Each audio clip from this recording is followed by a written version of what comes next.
to be like a boom, paff, I don't know, whatever it is. I don't know really what great sound effects I should be giving you right now, but I just want to say, hey, let's continue with comic book karaoke and let me shut up a little bit more, right? My name's Chris. We're still with women empowerment. We're closing up with our historical moment in comic book history. I want to take our focus direct to the one female besides the Dark Phoenix who really, I mean, for one, I'm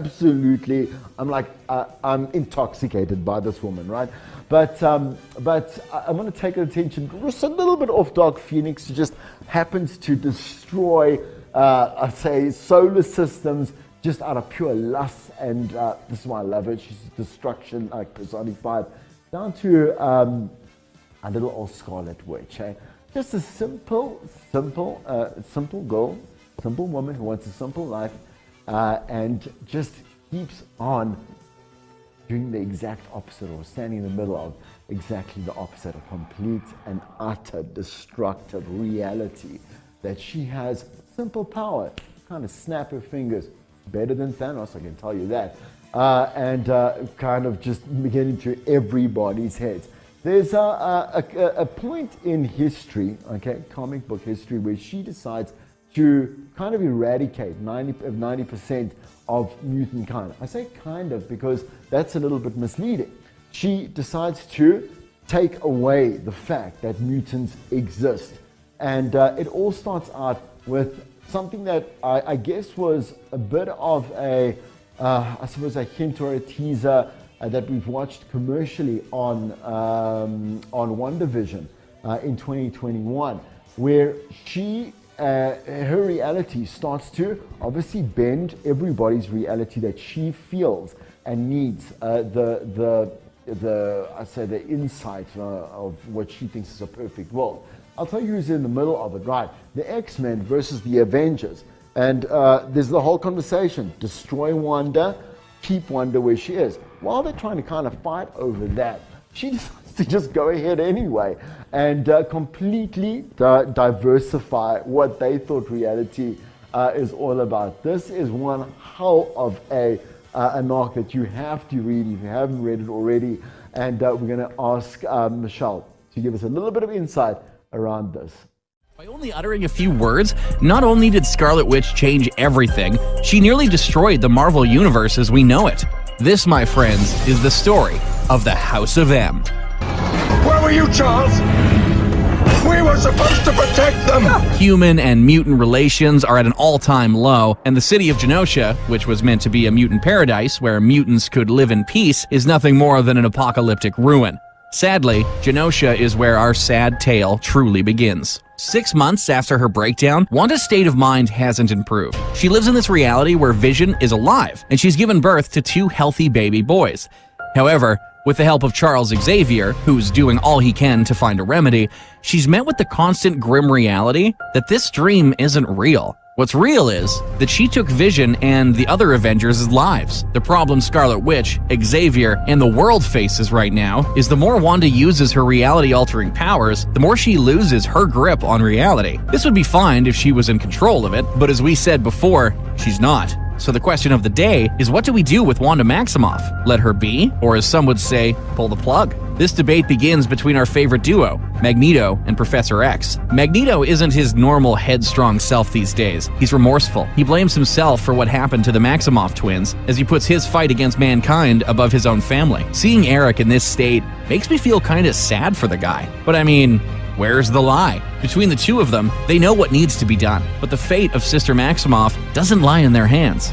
It lies in the hands of the Avengers and the X-Men. The Avengers obviously say no to putting her down, despite the fact that she took the lives of their friends. On the other side of the table, the X-Men overwhelmingly say yes. They can see that at this moment, Wanda is nothing more than a ticking time bomb. Leaving her alive puts the entire world in danger, and she also threatens the already broken relationship between humans and mutants. Back in the States, the X-Men and Avengers have finally come to an agreement. They will travel to Genosha and ask Wanda what she wants. As the teams arrive, they find that Wanda has disappeared, and she's not the only one. In the chaos of trying to locate the Scarlet Witch, one by one, members of the Avengers and X-Men vanish out of thin air, beginning with Professor X. In the end, only Spidey remains, who is then overcome by a blinding white light. What's on the other side, you ask? A whole new world. I think, Thanos gets such like a bad rep, and then the Scarlet Witch comes, and you're just sort of like, I don't think, it's really quite shocking. But where Thanos is motivated by logic, she's motivated by pure emotion. It's absolutely emotional. And we were talking earlier about how she was doomed from the start with a name like Scarlet Witch. Where she utters the words, where her and Magneto, she has a confrontation with her father where she's not had enough. Because he is the ultimate disappointment. He has never loved them, he will never love them, and his ultimate goal has always been mutants. And she says, right, Daddy, no more mutants. And with that one sentence, everything is over. There are mutant power. It's gone. It's gone. But where has that energy gone? It is red witch energy everywhere. It's rotating the earth, waiting to be consumed by something or other. Apocalyptic. Well, that's the thing is, again, you see, it's a downfall of. That's what the happily ever after is. So it's a sad ending once again. Do you think? Well, I mean, do I even have to say that? So, how do you feel that portrays, like I said, the larger narrative for Insane Woman? Is she insane or is she traumatized? I think the name Scarlet, Harlot, Scarlet Letter, Witch, always bad connotations for women. What do we do with witches? We burn them, we tie rocks around them, we let them sink to the bottom of the river.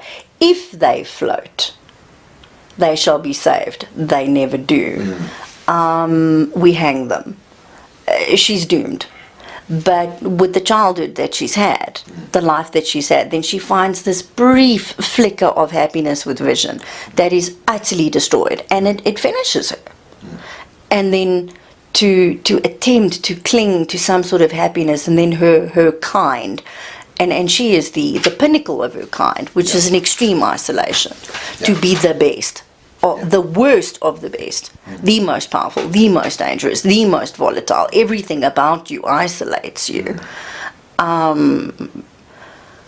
It's extraordinarily difficult, and her responses are trauma triggers, and then that constant rejection of this father figure,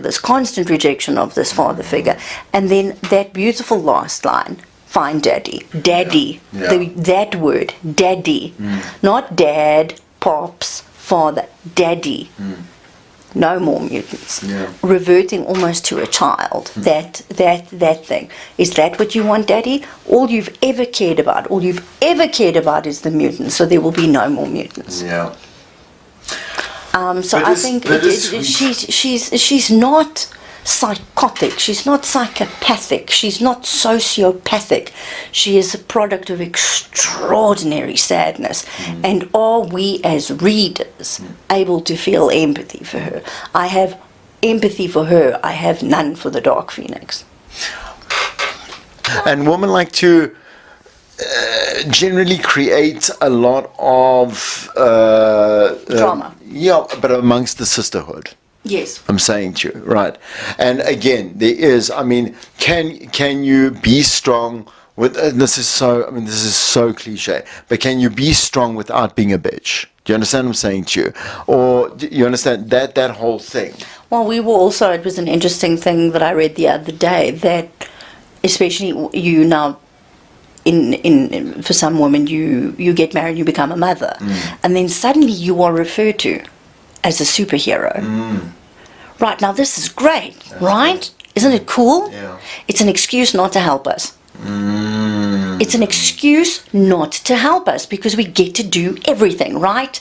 We do the dishes, we do the laundry, we raise the kids, we take them to school, we do the homework, we do everything because we're superheroes, man. Oh, wow.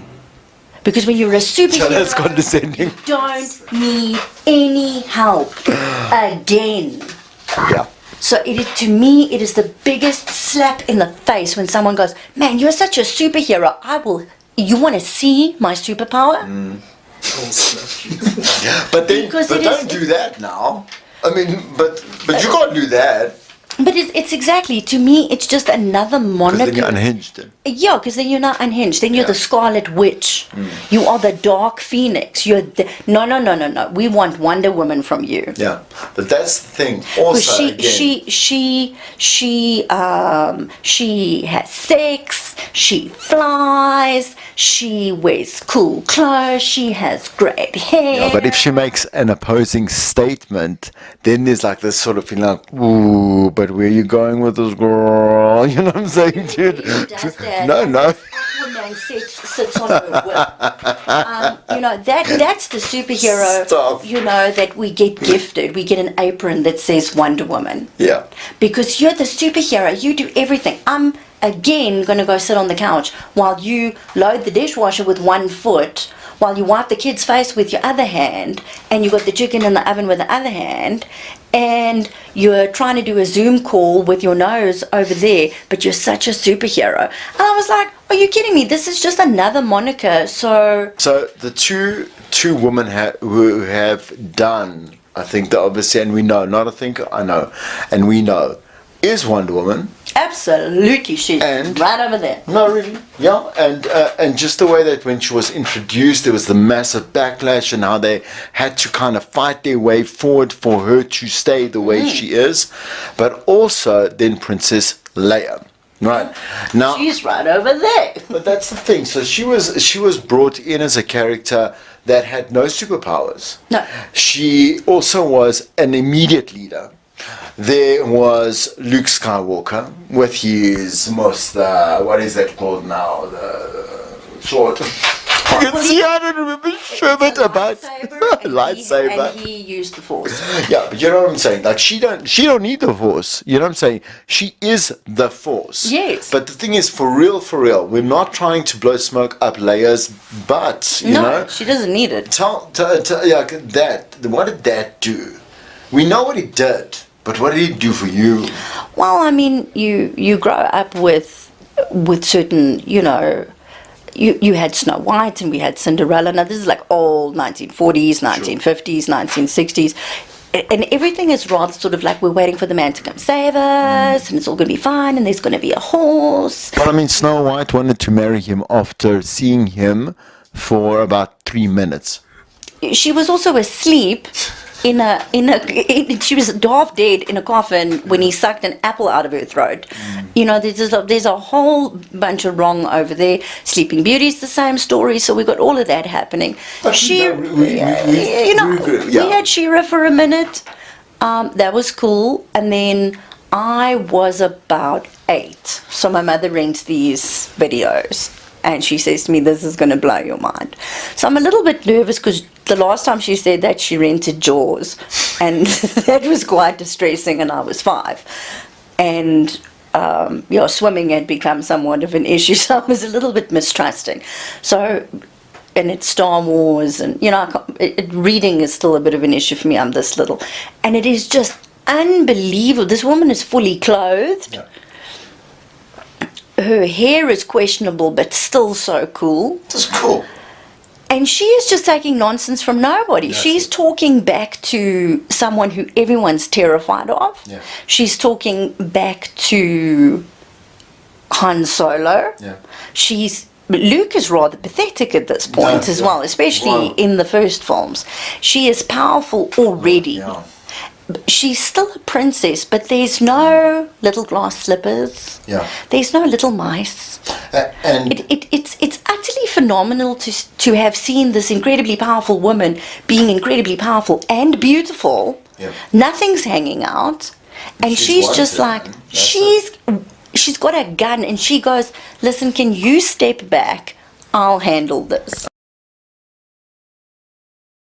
So there's like Robin and Batman and Joker, obviously, and stuff. So, and what is her name? Catwoman. Wow. One of the easiest. I'm very normal today. I had Zoom meetings, so I had to be proper business on top. Okay. So do you have a pair of jeans on at 6 o'clock in the evening? No. I have shorts on. Ah, okay. Well, I mean, that's not really, I mean, according to your profile, which I really want to start off with. I mean, that's not what I expected from someone who, is this showy about his about himself. Well, I mean, I have a normal job. I have a day job, which is writing various things for marketing companies and PR companies and that sort of thing. So I've got to mostly be presentable. The comics thing, unfortunately, it's a labor of love, and it doesn't make one a fortune unless you are one of the top people in the business. So yeah, I'm more a commentator. Oh, okay, but now don't play yourself down, because then you're going to play down the credibility of the show. No, you're big, dude. I'm not even joking. No, so you're coming in for our OG, like our original gangster, because you've done so much. We're going to get into that now, because I'm gonna, as you know, I'm gonna have you like kind of fight for that title.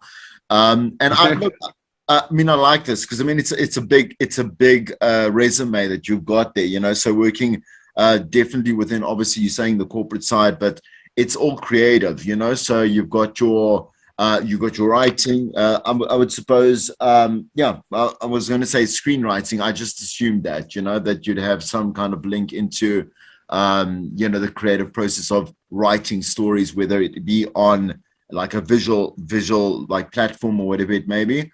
But look, I mean, the way that also, I mean, you do a lot of obviously work within obviously the comic book realm, as well. You've lent your perspective and your view and your opinion. But the thing is that also you're an OG in terms of like, it's not even really about time. It's about how much you've sat and like digested and processed over so many years, which makes, I think for me makes a big difference, when you have a lot of knowledge about so much that has happened throughout our era, I would say, and obviously those before us, that would make. I mean, it was kind of comics have kind of been an obsession of mine since I was 4 years old. My mother bought me my first comic when I was 4 at one of those corner cafes where you would get chappies instead of chappies. Yeah, that's where. So your mom came to my mom. Yeah, and like that's where it began, and I fell in love with the characters. I fell in love with the fact that they have these incredible abilities, and obviously wanted to be a superhero myself. Sadly, I don't have the physique, but you can't tell that when you're years old. You don't know that. I mean, come on. But that was kind of where it started, and ever since it's been a lifelong passion. I just actually did a podcast about that. Hashtag Chris Jordan Media. Don't go anywhere. But no. So you can put that on the screen in post. Hey, you can put that on the screen in post. It's going to be everywhere. Please, it's going to be on my undies soon. Anyway, so tattoo it everywhere, like in my private parts. But it's okay. Yeah, a lot of advertising that'll get. Anyway, exposure, should I say? Little moment there. It's been a while. Okay, so no, what I'm saying is, that whole with the podcast, it's actually called Forever Young, which is an aspect which it looks into all aspects, obviously, of like making sure that today the only way that we are fresh and we have different mindsets and accept different mindsets and whatever it may be is that we are locked into this forever young concept, so it's not necessarily behaving like a child or watching cartoons or whatever it is, but it is about finding a lot of those spaces and those moments that you create for yourself, for you, for example, and even for me, like I say, the art, like working on your artwork is a space where you won't feel 75 when you're doing it. I'm just saying, maybe there might be a little bit wrong.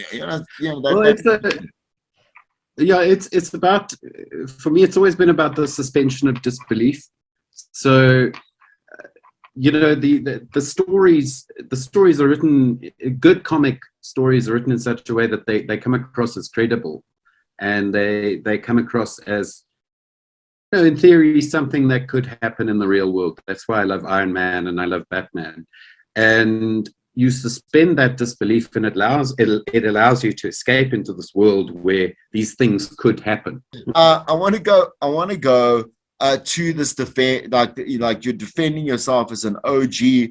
Like, tell us all about what defines you as an original gangster amongst this community. I think the fact that I've been collecting since I was 4,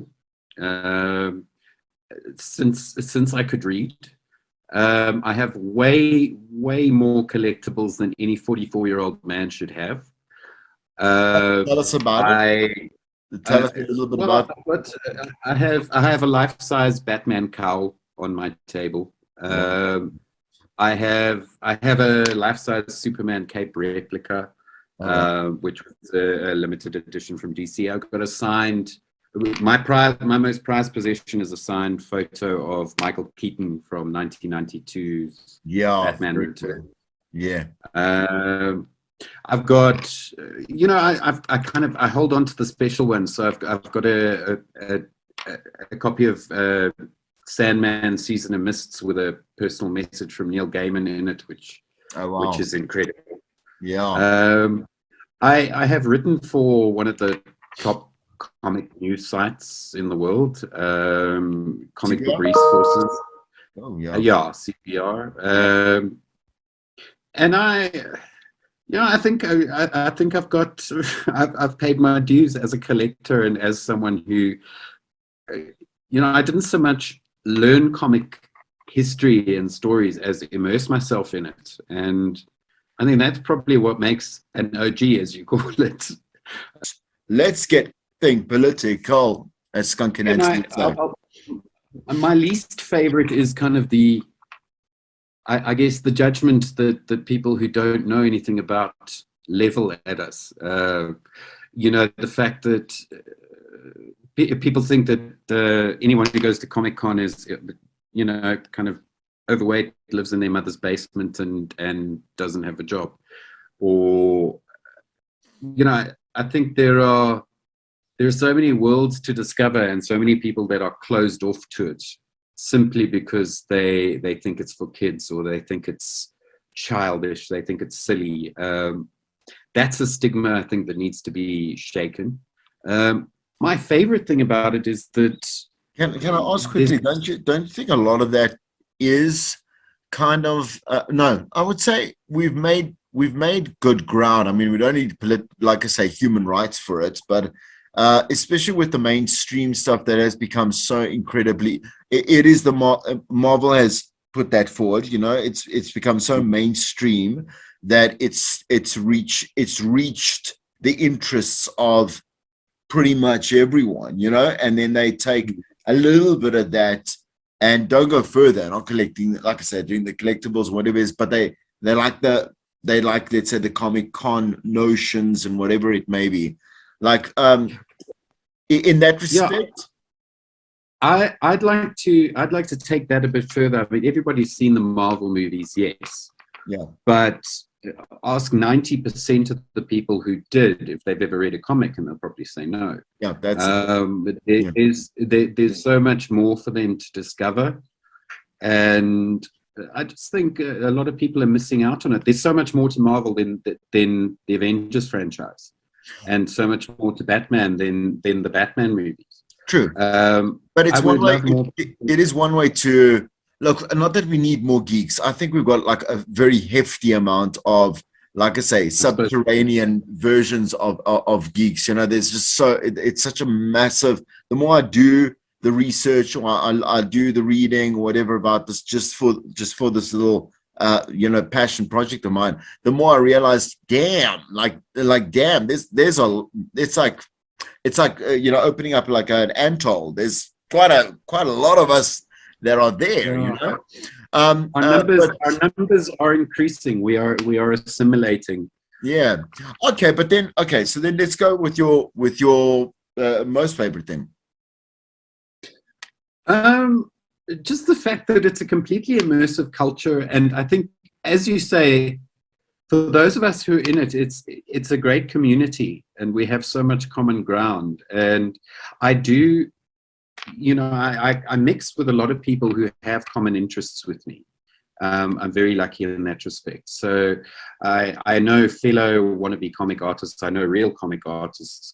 I know people who are as passionate about it as I am. And whenever we sit down at a breakfast table, the conversation just never runs out. Pull it back a bit, that type of behavior, where, we have these, instead of like really loving and learning, I suppose, from each other, if we really want to. I really don't, for myself, I don't want to know about board gaming. I don't. I'm just saying to you, but if someone that's a hardcore board gamer sat in front of me with so many have, and I want to have a conversation, see what's going on, not because I'm giving them like some time out of pity or whatever it is, but I'm interested. I want to know a little bit more. That's why I'm taking a little bit from your time. What would you do? I mean, I guess it's the same with. I'm going to sound like such a cliche, but it's the same with everything. It's about tolerance and empathy, isn't it? And it's about kind of, if someone wants to know more about it, just imagine yourself in their position. Imagine putting yourself out there and being shot down. Nobody wants to be shot down just for asking a question. We as people who know more about it should be willing to share with them and to kind of to build their excitement about it, not tell them that they don't know anything, that they're not qualified to be there. Yeah, but look, again, it's a nice utopian vision. I won't hound you on it, because I mean it is a difficult question to answer as well. But what I do love is those very small moments where there's like someone that draws something. They're not that great. Do you understand what I'm saying? But they have the courage to put it up on social media within the group and say, this is my latest sketch of like Wolverine or whatever it is. What do you guys think? You see, because that is where you basically are going to crucify yourself. But you see, then I love the comments of people that do have the empathy, you understand? I work in an industry that is only based on empathy, otherwise you can't do it well. So I love it when I see people being genuinely, they're not, I hate false criticism. I think it's stupid. I think it's something that your grandmother gives you understand, but not your mother. And it's silly, you understand? And they say, oh, like I love the color work that you did there. That's a great effort. Really cool that you know what I'm saying? My comments are always like, awesome. Did you have fun? Did you? No, exactly. And I mean, if someone is asking for constructive or technical criticism, fine, and give it in such a way that is not unpleasant or kind of breaking someone down. Yeah. But yes, I agree with you. I mean, the fact that anyone is brave enough to put their drawing out there, I think is great. When were you affirmated, if that's a word,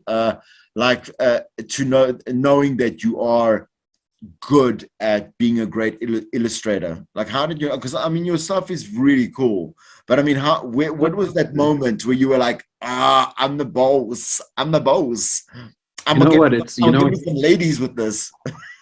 You know what's funny? I think when I stopped posting it online for criticism, because then I kind of, you get to go more into your head and you build on it yourself without external influences. And I mean, I think the work I'm doing now from an illustration point of view is probably better than anything I've done before. And it's because I just took it and I worked on it completely in isolation. When I was feeling inspired, there was no pressure to deliver, because I'm doing this for myself. Yeah. I'm not doing it for anyone else. That brings us back to this reality. Thank God Wanda is really only just a fictional character. But yeah, we're in this reality right now. And for myself, Chris, who's just saying thank you to you for joining us on the journey so far on Comic Book Karaoke. I want to say it's the end of part 2, and it's the end of episode 2, and I'm going to do a little bit of the throw forward to quite a special episode, right? Episode 3 is all about LGBT representation, but I got to be extra about this, right? So I join up with Kylie Cox, who will do a full transformation of myself into Poison Ivy. I'm gonna tell you something. Who you see here, you ain't gonna recognize. And man, am I pretty, right? So that was one of my. I was like, it was mandatory. I said to her, you have to make me hot. Please don't make me an ugly woman. And well, thank goodness, as we walk into a new type of multiverse in Comic Book Karaoke. We'll see you then.